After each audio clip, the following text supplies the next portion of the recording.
Square Enix's first crack at a Marvel property didn't exactly go to plan, with Crystal Dynamics' Avengers game failing to live up to expectations. But with the promise of a single-player narrative-driven action-adventure title, Eidos Montreal's upcoming Guardians of the Galaxy game is looking much more promising. It hasn't been that long since the game was unveiled, but its launch is almost upon us, and as we count down the days to when it's out and in our hands, here we're going to talk about a few key details that you should know about the game. Story. Marvel's Guardians of the Galaxy is set in Eidos Montreal's own new original universe, and as the game kicks off, the universe at large is in a fragile state. Still recovering from the impact of a massive intergalactic war several years ago, tensions everywhere are running high, and a scrappy group of crooks, led by Peter Quill aka Star-Lord, who've been together for some time at this point, figure they can make a quick buck by exploiting the situation. One of their missions, however, goes horribly wrong, and they end up setting into motion disastrous events that threaten to shatter the universe's fragile peace, and it now falls to the Guardians of the Galaxy to take responsibility and set things right. Lady Hellbender. Marvel's Guardians of the Galaxy's choice for its antagonist is an interesting one. We don't know if she'll be one of several big bads in the game or the biggest bad of them all, but as a more recent and relatively lesser-known addition to Marvel lore, Lady Hellbender is quite an intriguing villain to bring in for the game. She has quite a fondness for cosmic beasts and monsters of all kind, and as the Queen of the Hellraisers on the planet Seknarf 9, her ultimate goal is to build the ultimate sanctuary for monsters of all kind, where they don't have to live in fear of being hunted all the time. How exactly she will fit into the story, and how central she will be to it, remains to be seen. But from what little we've seen of her so far, especially her interactions with Drax, it looks like she's going to make for an interesting addition to the game's cast. Star-Lord. Before the game had been announced, most people would have assumed that any game based on Guardians of the Galaxy would see you taking control of all of the characters in the group, especially given how unique they each are in their own way. Eidos Montreal, however, have taken a different approach.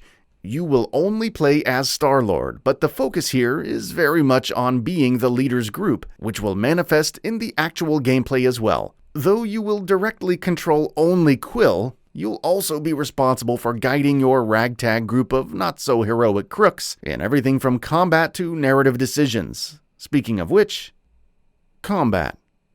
Combat in Marvel's Guardians of the Galaxy is shaping up to be an interesting mix of action and strategy.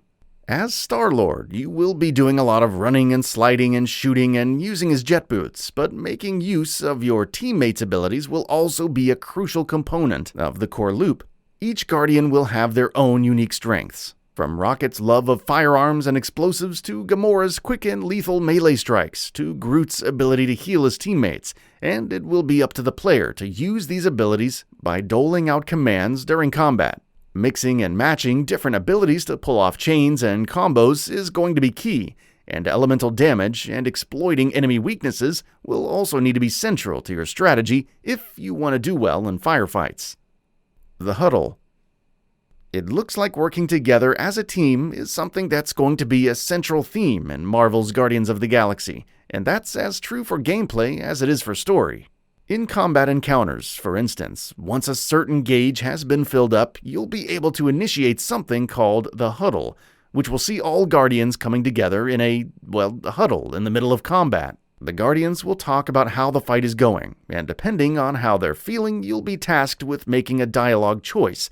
Make the right one, and everyone gets back up to full health and resets all ability cooldowns. Make the wrong choice, however, and Star-Lord will be the only one who gets that boost. Space combat. Given the spacefaring nature of Guardians of the Galaxy, they're not Guardians of the Village, are they? It's no surprise that space combat too is going to be part of the experience in Eidos Montreal's upcoming game. Of course, we don't really know exactly how much of a role it'll play in it. We have seen bits and pieces of space combat in the game's trailers so far, but beyond that, there's not much else we know right now. We are, of course, hoping for things such as ship upgrades and customization, and hopefully if those systems are in the game, they'll have enough depth to them to keep players properly engaged throughout the story. choices. Eidos Montreal, as a developer, has a knack for delivering choice-based gameplay and stories in its games.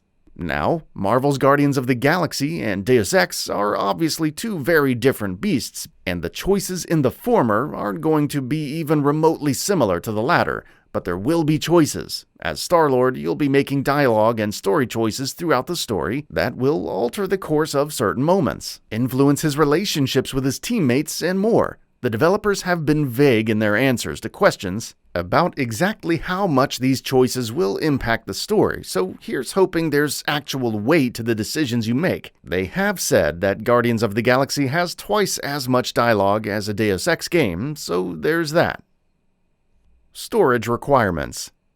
As games become more ambitious, they grow larger in actual size as well, but Marvel's Guardians of the Galaxy isn't going to be awfully large. Its size on the PS5 without any day one patches is 41.243 gigabytes, and you'd have to imagine that all other platforms, especially the Xbox Series X and S and PC, will see a similar size for the game. Of course, the PS5's compression tech has been responsible for games actually being lighter on the console than other platforms, especially the PS4. But either way, it's probably not going to end up being too much of a difference. DLSS and RTX. Of course, many are going to be playing Marvel's Guardians of the Galaxy not on a console, but on a PC, and if you are planning on doing that as well, there's good news for you. Right at launch, the game will support both RTX, ray-traced reflections to be more specific, and DLSS on PC, which should mean better resolutions, crisper image quality, and smoother frame rates if everything is used the way it should be. No DLC or microtransactions.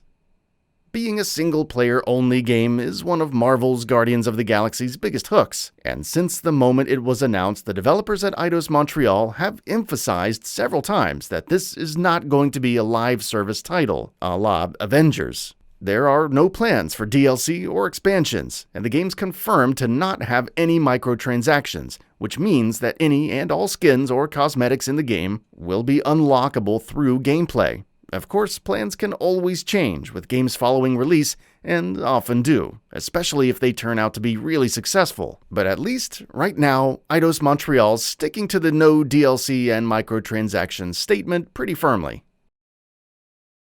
That's all for now. If you enjoy what you saw, please hit the like button. And if you're new to the channel, now is a great time to subscribe. We upload brand new videos every single day. After subscribing, don't forget to enable all notifications by clicking the bell icon.